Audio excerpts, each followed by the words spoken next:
The admin console is designed for administrators to view license types, to view the active users, manage any published wallboards, view an audit log of all administrator changes, manage their users, and, if the administrator has permission, access to configuration.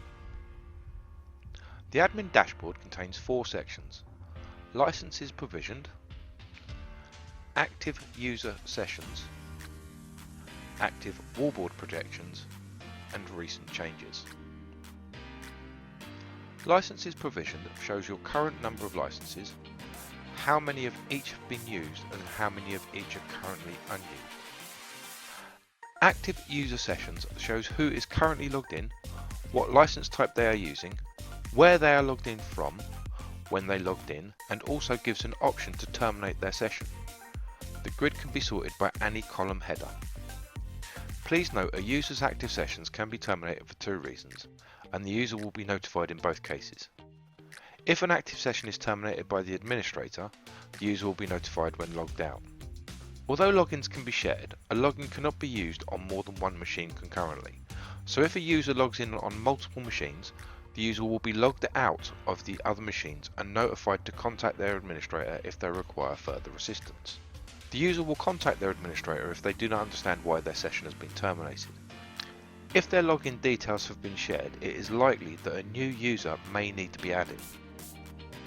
Active wallboard projections displays any wallboard projections that are currently in use, including the projection name, where the projection is running, the browser being used, the last time the projection refreshed, and finally gives an option to terminate the session.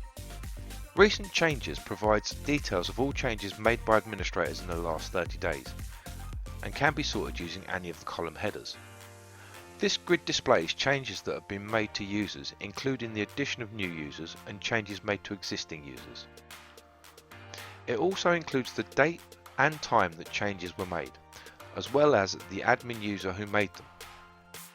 The number of records displayed can be changed using the Show drop-down list.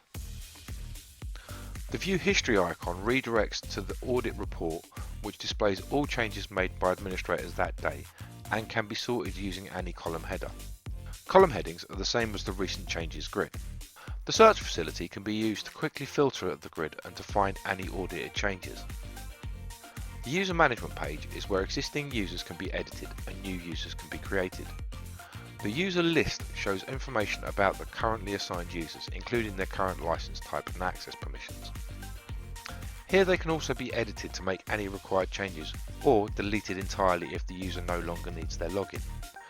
The search field, sortable columns, hide deactivated users and show fields can all be used to filter the display. Clicking Add New User allows an additional login to be created, provided that a license is available to do so. Here, their details will be entered for them to use when logging in later, and their license type will be selected. Along with each license, there are also additional features which can be enabled, such as permission to be an administrator, access to configuration and compliance, access to call recordings, as well as the option to restrict reports and dashboards to only show data for specific levels if required. Clicking Submit will activate the user, who will receive an automated notification with their login credentials. Once created, existing users can be edited to update permissions, user license type, or user details.